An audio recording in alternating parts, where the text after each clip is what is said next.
Bonsoir à tous, vous êtes les bienvenus sur RTI 1. Tout de suite, les titres de ce journal.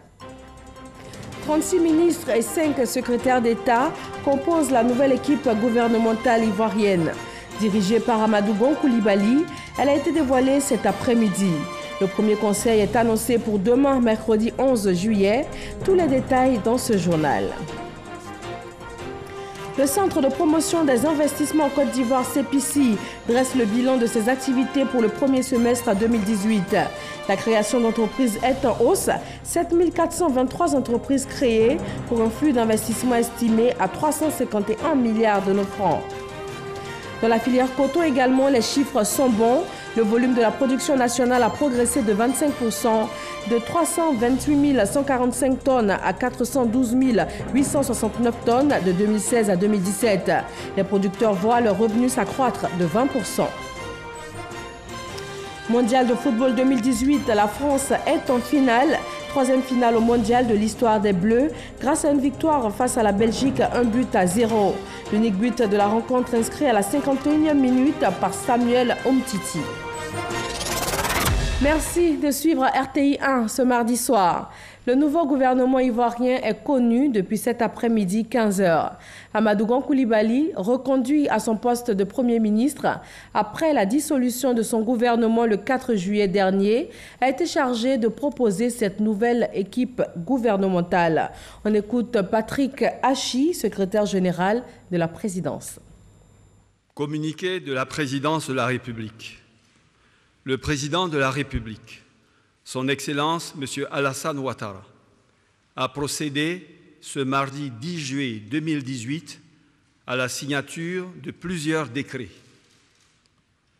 Au titre du gouvernement, le président de la République a signé un décret portant nomination de M. Amadou Gon Coulibaly, Premier ministre, chef du gouvernement, en qualité de ministre du Budget et du portefeuille de l'État. Sur proposition du Premier ministre, chef du gouvernement, ministre du Budget et du portefeuille de l'État, le président de la République a signé un décret portant nomination des membres du gouvernement. Ainsi sont nommés ministre d'État, ministre de la Défense, M. Ahmed Bakayoko, ministre des Affaires étrangères, M. Marcel Amontano, ministre de l'Enseignement supérieur et de la Recherche scientifique, M. Abdallah Albert Touakeus Mabri, ministre de l'Éducation nationale, de l'Enseignement technique et de la formation professionnelle, Mme Kandia Kamisoko Kamara, garde des Sceaux, ministre de la Justice et des Droits de l'Homme, M. Sansan Kambilé, ministre de l'Intérieur et de la Sécurité, M. Sidiki Diakité, ministre des Eaux et Forêts, M. Alain Richard Donvaï, ministre de l'Intégration africaine et des Ivoiriens de l'extérieur, M. Ali Coulibaly, ministre de l'Agriculture et du Développement rural, M. Mamadou Sangafoua Coulibaly, ministre des Ressources animales et halieutiques, M. Kobenan Kwasi Adjoumani, ministre du Plan et du Développement, Mme Nialé Kaba, ministre des Transports, M.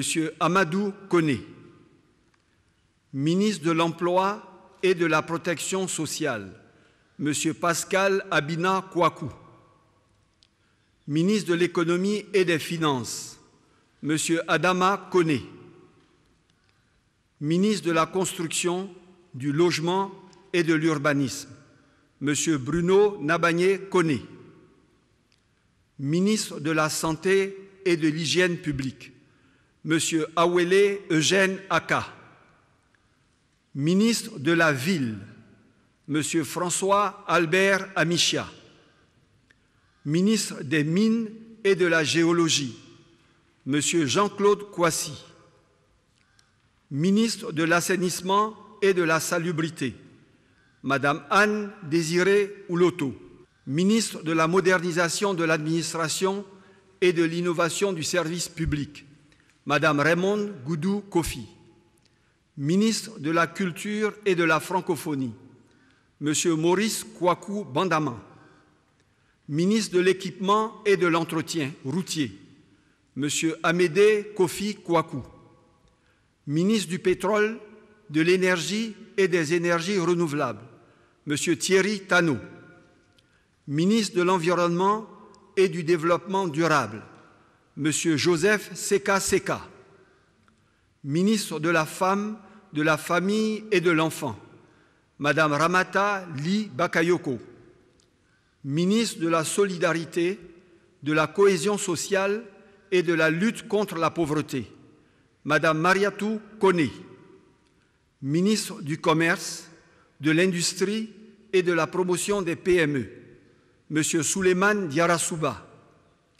Ministre de l'Artisanat, Monsieur Sidiki Konaté. Ministre de l'Économie numérique et de la Poste, Monsieur Claude Isaac Day. Ministre de la Fonction publique, Monsieur Issa Koulibaly. Ministre de la Communication et des Médias, porte-parole du gouvernement, Monsieur Sidi Tiemoko Touré. Ministre du Tourisme et des Loisirs, Monsieur Siandou Fofana. Ministre des Sports, Monsieur Paulin Danho. Ministre de l'Hydraulique, Monsieur Laurent Tchagba. Ministre de la Promotion de la Jeunesse et de l'Emploi des Jeunes, porte-parole adjoint du gouvernement, Monsieur Mamadou Touré. Secrétariat d'État. Secrétaire d'État auprès du Premier ministre, chargé du budget et du portefeuille de l'État, Monsieur Moussa Sanogo. Secrétaire d'État auprès du Premier ministre, chargé de la promotion de l'investissement privé, Monsieur Emmanuel Esmel Essis. Secrétaire d'État chargé du service civique, Monsieur Siaka Ouattara. Secrétaire d'État auprès du garde des Sceaux, ministre de la Justice et des Droits de l'Homme, chargé des Droits de l'Homme, Madame Aimé Zebeyou.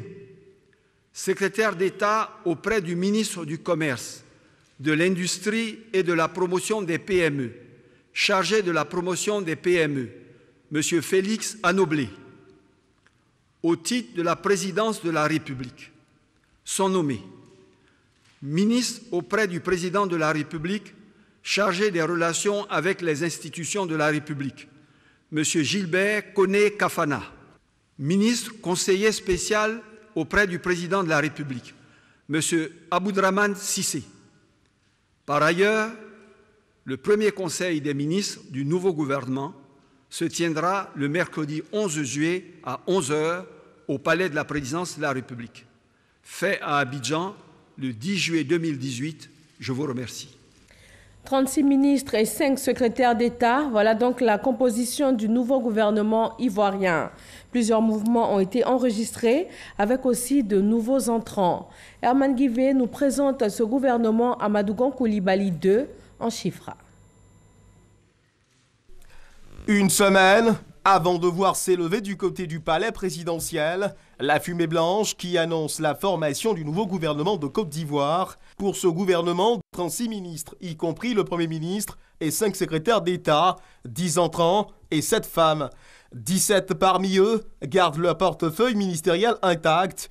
Ahmed Bakayoko demeure l'unique ministre d'État. Il conserve le blason du ministère de la Défense. Marcela Montano pour les Affaires étrangères, Kandia Kamisoko Kamara pour l'Éducation nationale, l'enseignement technique et la formation professionnelle, Sanson Kambilé, garde des Sceaux, ministre de la Justice et des Droits de l'Homme, Sidiki Diakité conserve son portefeuille de ministre de l'Intérieur et de la Sécurité, Alain Richard Donvailly, ministre des Eaux et Forêts. Thierry Tano, ministre du Pétrole, de l'Énergie et des Énergies renouvelables. Souleymane Diarra-Souba pour le commerce, l'industrie et la promotion des PME. Issa Koulibaly pour la fonction publique. Et Siandou Fofana, ministre du Tourisme et des Loisirs.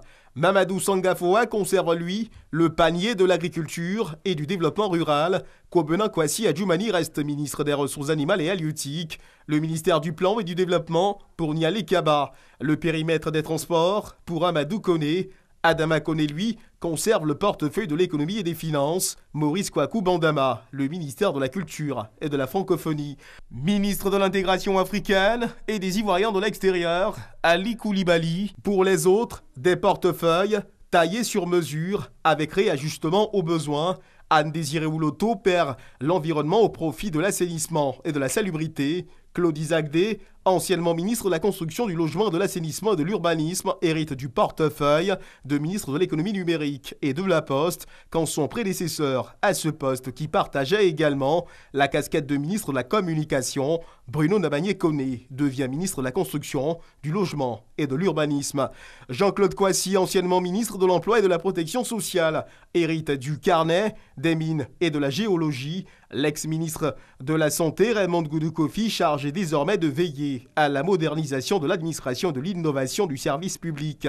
Que dire justement de la coloration politique de ce gouvernement, si ce n'est qu'il enregistre 22 ministres issus des rangs du RDR, le Rassemblement des Républicains, parti au pouvoir, 13 du PDCI, Parti démocratique de Côte d'Ivoire, le parti allié, 2 de l'UDPCI, 1 du PIT, le Parti ivoirien des travailleurs, un secrétaire d'État du MFA et 2 noms issus des rangs de la société civile, Aimé Zébeyou et Emmanuel Esmel Essis, en qualité de secrétaire d'État. Voici présenté en chiffres le nouveau gouvernement de Côte d'Ivoire. D'importants changements sont à noter au sein de ce nouveau gouvernement.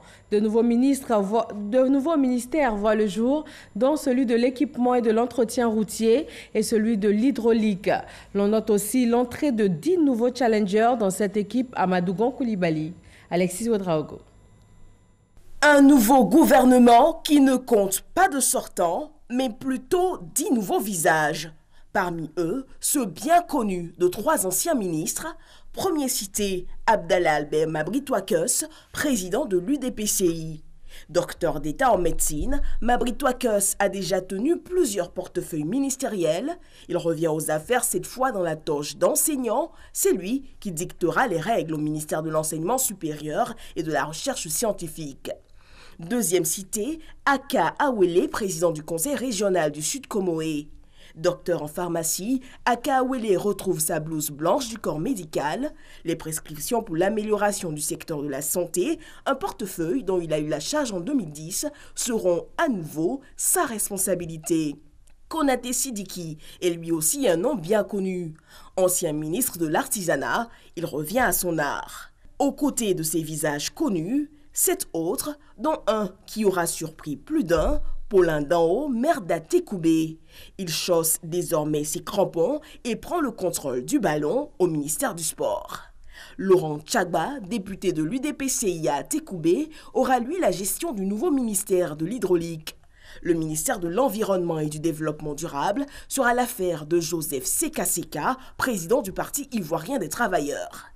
Emmanuel Esmel Essis, directeur général du CPC, le Centre de promotion de l'investissement en Côte d'Ivoire, accède au fauteuil de secrétaire d'État auprès du Premier ministre chargé de la promotion de l'investissement privé. Siaka Ouattara du MFA aura lui la charge du secrétariat d'État du service civique. Aimé Zébeyou, présidente des femmes juristes de Côte d'Ivoire, magistrat Oirachi et l'unique visage féminin entrant, tiendra les rênes du secrétariat d'État auprès du garde des Sceaux. Félix Anoblé, député de San Pedro, tiendra lui les commandes du secrétariat d'État auprès du ministre du Commerce, de l'Industrie et de la Promotion des PME. Avec ce nouveau gouvernement, il faut aussi noter le réaménagement de certains portefeuilles. Le ministère des Infrastructures se restructure pour faire place à celui de l'équipement et de l'entretien routier. La question de l'eau, elle s'invite désormais à la table du Conseil avec le ministère de l'Hydraulique. À la veille de cet important événement politique, une réunion extraordinaire du bureau politique du Rassemblement des Républicains a eu lieu hier soir au siège du parti à la rue Le Pic. En première ligne, des questions électorales et le sujet du parti unifié. Gabriel Zani. Le quota du Rassemblement des Républicains quasi complet à cette réunion du bureau politique tenu à la rue Le Pic. Dès l'entame de la rencontre, la secrétaire générale du Rassemblement des Républicains donne l'ordre du jour après l'intervention du premier vice-président du parti. Au-delà des félicitations du gouvernement pour sa prompte réaction face aux inondations, aux activités liées à la vie du parti, à la dissolution du gouvernement et aux questions électorales, vient en dernier point l'évolution du parti unifié. Les partis politiques qui ont adhéré au groupement politique RHDP ont tenu leur congrès extraordinaire, sauf le PDCI-RDA qui a tenu en lieu et place une réunion du bureau politique. Les conditions pour la convocation de l'Assemblée générale constitutive du parti unifié RHDP sont réunies. Toutes les formations politiques de la coalition au pouvoir ont endossé l'accord politique du parti unifié. Pour la ratification des textes fondateurs de ce parti, seul le PDCI, Parti démocratique de Côte d'Ivoire, a remis sa décision après 2020. Mais cela ne peut être un frein pour la création du parti unifié, selon le Rassemblement des Républicains, qui souhaite donc la mise en place des organes constitutifs du RHDP Parti unifié. Et ce n'est pas le seul souhait des Républicains. Dans la perspective de la mise en place des instances du parti unifié, le bureau politique a donc demandé à son Excellence Alassane Ouattara d'accepter d'être le président du parti unifié RHDP. La vision d'union véhiculée par le RHDP Parti unifié permettra aux alliés aux fruitistes d'aller plus loin dans la consolidation de la paix et la stabilité dans le pays, selon le rapporteur du RDR. En ce jour de présentation du nouveau gouvernement ivoirien, 13 921 candidats sont repartis dans 47 centres de composition partout en Côte d'Ivoire pour l'enseignement technique et professionnel. La course est ouverte pour l'obtention du certificat d'aptitude professionnelle CAP, du brevet d'études professionnelles BEP, du brevet professionnel BP et du brevet de technicien BT. Sephora Zegui. L'enseignement technique et professionnel clôt la série d'examens scolaires en Côte d'Ivoire. 13 921 candidats ont affronté ce mardi matin les examens de fin d'année. Ils sont en lice pour l'obtention du certificat d'aptitude professionnelle CAP et du brevet de technicien BT entre autres. Pour se rendre compte des conditions de déroulement des épreuves, les responsables de l'enseignement technique et de la formation professionnelle ont effectué une tournée dans certains centres d'examen. Le constat est que les candidats sont au travail, dans le calme. Je les ai trouvés suffisamment concentrés et déterminés à obtenir leur parchemin qui consacre donc les 3 années de formation pour certains et dans d'autres centres 2 années de formation. On a demandé aux candidats de ne pas rentrer en salle avec leur portable. Les sacs ont été fouillés et ensuite des précautions particulières ont été prises. Répartis dans 47 centres de composition, ces candidats sont issus des filières industrielles telles que la maintenance industrielle, le génie alimentaire, le bâtiment et les travaux publics, et les filières tertiaires qui sont relatives à la comptabilité, l'assistanat de direction, le commerce et le transit. Les résultats seront disponibles dès le 1er août 2018. Le Centre de promotion des investissements en Côte d'Ivoire, CEPICI, dresse le bilan de ses activités pour le premier semestre 2018. La création d'entreprises est en hausse. 7 423 entreprises créées pour un flux d'investissement estimé à 351 milliards de nos francs. Jean-Luc Bangbo. Le premier semestre 2018 aura été une période particulièrement faste pour le Centre de promotion des investissements en Côte d'Ivoire, CEPICI. L'organe chargé de l'accompagnement du secteur privé afin d'accroître les investissements privés en Côte d'Ivoire a enregistré la naissance de 7 423 entreprises en 6 mois, soit 67 entreprises toutes les 24 heures, ce qui représente un accroissement de 14% du nombre de sociétés créées sur la même période en 2017. Une attractivité qui trouve son fondement dans plusieurs facteurs. La première chose, c'est d'abord cette politique volontariste du chef de l'État, du président de la République, qui met le libéralisme économique en jeu et qui a une ambition, une vision de transformer les fondamentaux économiques de ce pays. Et il y a les résultats économiques que nous obtenons, c'est des résultats économiques qui sont reconnus par tous nos partenaires de développement, qui sont reconnus par tout le monde entier. C'est une dynamique qui est là. Elle est là et on ne peut pas l'interpréter autrement que de dire que le pays est attractif. Ces entreprises créées au cours du premier semestre 2018 représentent un investissement total de 351 milliards de francs CFA pour 8 584 emplois créés. Les secteurs les plus visés par les entrepreneurs sont l'agro-industrie, l'énergie, le transport et les BTP. 5e pays le plus attractif du continent en 2017, la Côte d'Ivoire vise le top 10 des pays réformateurs au monde. Aujourd'hui, la Côte d'Ivoire est un pays planétaire. Tout le continent s'intéresse à venir en Côte d'Ivoire.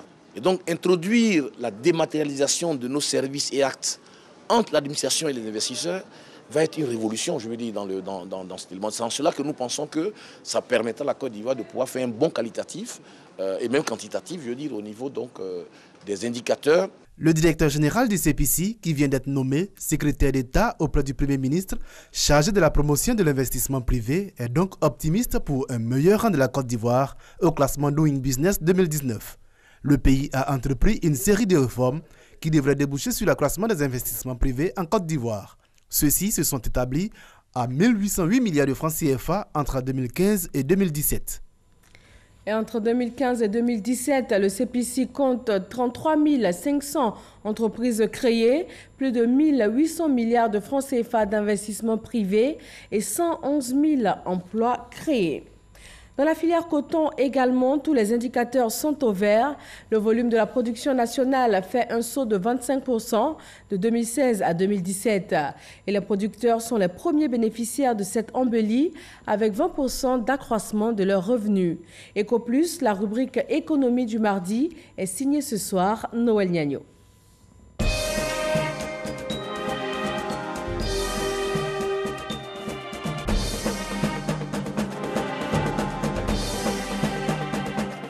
Ceux qui sont morts dans la crise, PESAC ne peut rien dans cela. Mais nous qui sommes restés ici, PESAC a aidé tout le monde.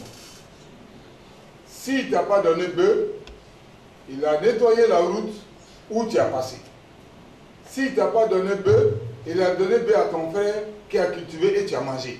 Yeo Largaton, président de la Fédération des producteurs de coton de Côte d'Ivoire, exprime ainsi avec passion les impacts du PESAC, projet d'appui au secteur agricole en Côte d'Ivoire, pour la filière coton.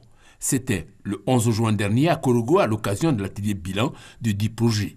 Mais qu'est-ce qui explique cette passion? La filière cotonnière venait de perdre plus de la moitié du cheptel dans la crise sociopolitique qu'a connue la Côte d'Ivoire. Donc au niveau de la filière cotonnière de Côte d'Ivoire, il y avait le CNRA aussi qui avait perdu totalement son centre de recherche et tous les génotypes qui avaient été conçus pour la relance de la filière cotonnière de Côte d'Ivoire. Nous étions vraiment dans presque un chaos au niveau de la filière. Comment sortir la filière de ce chaos? Parce que vital pour l'économie du Nord. Premier intrant, la réforme de la filière. Elle est survenue en 2012, suivie de l'atelier de Yamsoukro en 2013 pour cerner tous les aspects de la réforme et lever toutes les équivoques et retour au zoning pour assainir le secteur. La réforme a recommandé que chaque égreneur soit fixé dans une zone de manière à ce qu'on puisse contrôler son travail et nous assurer aussi qu'il fait l'encadrement parce que ça va se juger par les rendements qui vont sortir de sa zone de compétence. 2014, arrivée du PESAC, projet d'appui au secteur agricole en Côte d'Ivoire, sur une terre en labour. Cette relance va s'articuler autour du soutien de la filière avec 3 sous-composantes. En prime, l'amélioration de l'accès au marché ou le reprofilage des pistes de D7. Deuxième sous-composante, l'amélioration de la productivité grâce à la dotation des producteurs en matériel végétal performant et des équipements pour la mécanisation agricole. Dernier sous-composant du projet, la recherche et le développement institutionnel de la filière avec l'appui aux organisations professionnelles agricoles OPA 2014-2018. Voici 4 ans que le PESAC tisse la nouvelle toile du bassin cotonnier. Que retenir? D'abord, un début difficile. C'est un projet complexe qui comporte plusieurs acteurs, plusieurs agences d'exécution qui avaient des habitudes, des procédures. Et il fallait que ces agences s'adaptent aux procédures des bailleurs de fonds. Donc ça a été difficile pour démarrer. Ce fut le sacrifice pour booster les performances. Cette année, toute l'Afrique où on fait de coton, c'est Côte d'Ivoire qui a primé des rendements. Bon, le marché mondial, on a primé longueur de fil. Et puis encore cette année, ça permet aux producteurs, ils ont remboursé leurs dettes, les facteurs qu'ils prenaient à 99. En tout cas, c'est la première fois ici en Côte d'Ivoire, le producteur a remboursé leurs rendements 99. C'est un seulement, ils vont arriver à 100%. Donc les égreneurs aussi, on doit les remercier parce qu'ils ont fait un effort pour enlever le coton à temps. Ils ont payé le producteur à temps. Vraiment, ils ont rendu ce qu'ils ont dit, ils ont pu faire ça. Pour la première fois depuis donc, au moins une décennie, nous avons eu 1261 kg de coton graine à l'hectare, contre 955 la campagne avant et contre 771 2 ans en arrière. Le deuxième indicateur fait appel donc au volume de coton graine récolté. Nous sommes passés de 328 000 campagne 2016-2017 à 412 646 tonnes campagne 2017-2018. En termes de volume, près de 80 000 tonnes de plus d'une campagne à l'autre. Et enfin, le gain des producteurs. Les producteurs ont gagné 25% du revenu d'une campagne à l'autre. Cerise sur le gâteau, l'amélioration de l'accès au marché.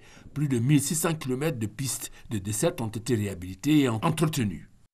Autre facteur à mettre au compte de cette performance, l'appui à l'innovation et la meilleure gestion du zoning par les égreneurs. Les sociétés cotonnières ont joué leur rôle en fournissant des intrants, en encadrant les paysans.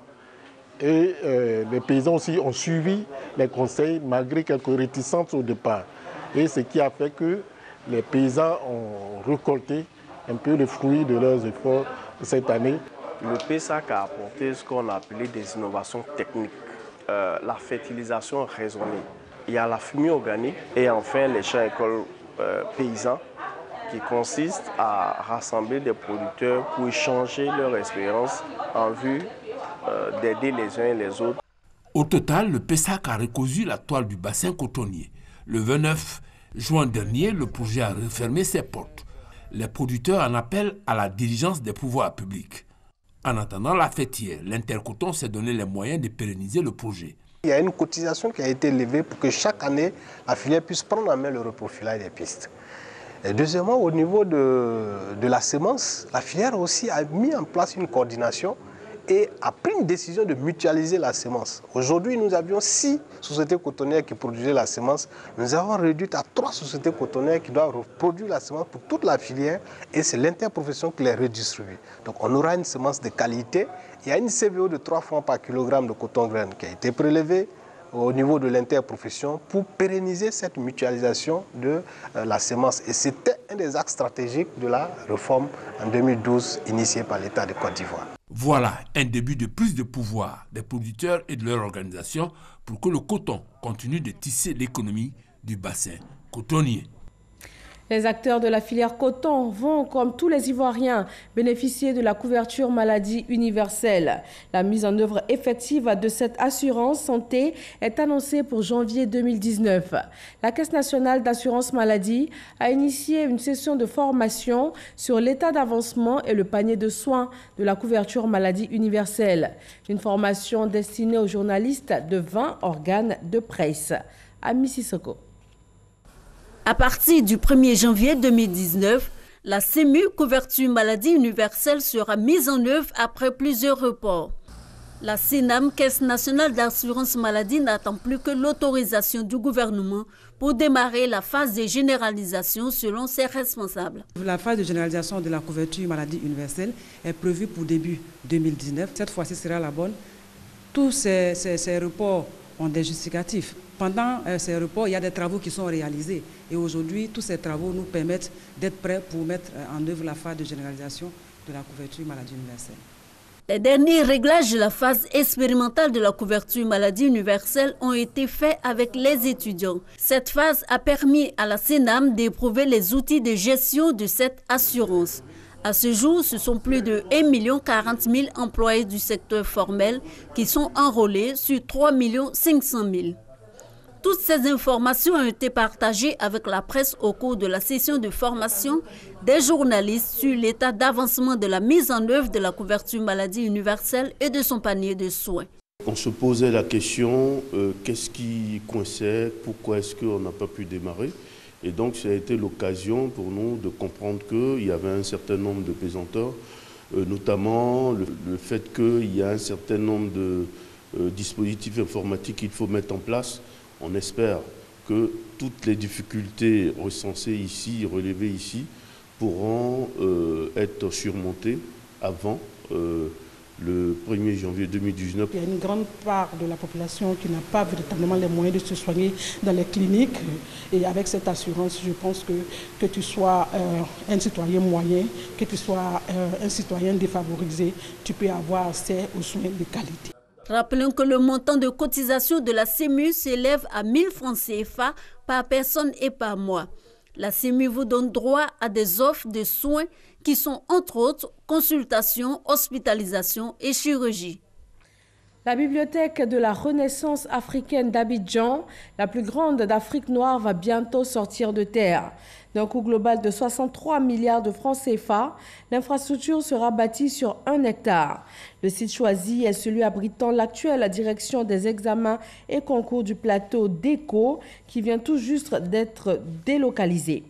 En sport football, l'équipe de France est qualifiée pour